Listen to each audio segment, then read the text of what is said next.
Setting smart objectives.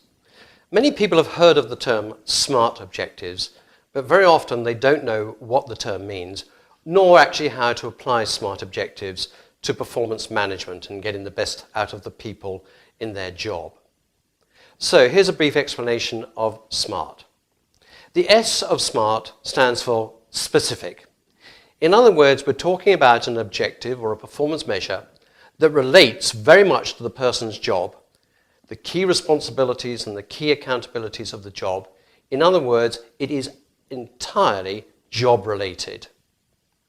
M stands for measurable. By this we mean the objective that you set for the individual must be capable of being measured. That might be in a quantifiable way, with numbers, figures, percentages, numerics of some sort or another, which are easy to define and hopefully put in place.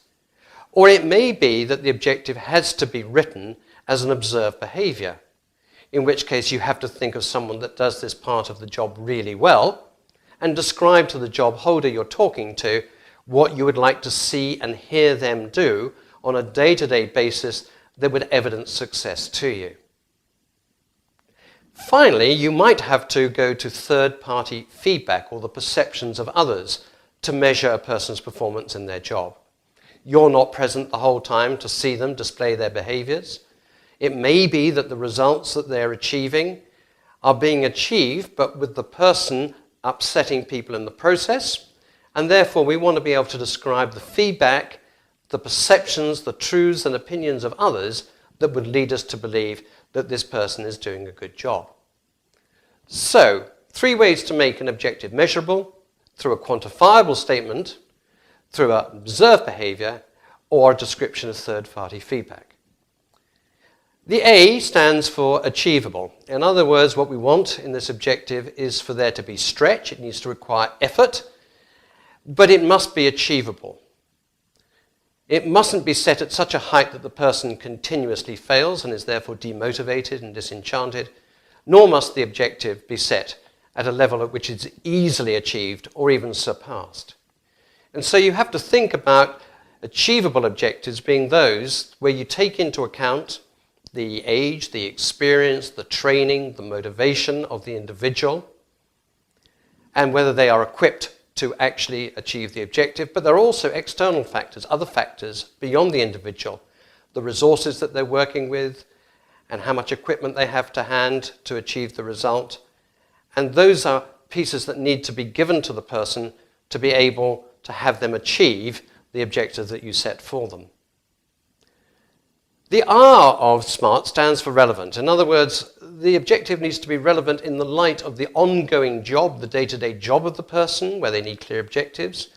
It needs to be a relevant objective in the light of perhaps an additional project that you're giving to the person, or an objective in the area of continuous improvement, ongoing improvement of process in their job. Or it might be the objective needs to relate to some soft skill area, such as team working or building relationships with other people. Finally, that objective might also be to do with their personal development and growth. In other words, setting an objective for them to continue their learning and development and measure their success in various uses of learning resources.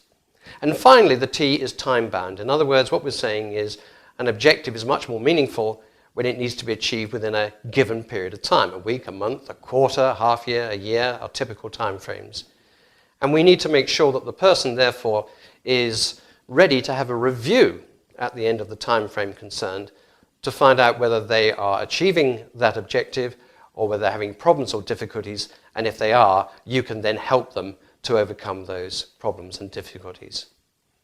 So, SMART objectives are there to help the individual be absolutely clear on the expectation of their manager.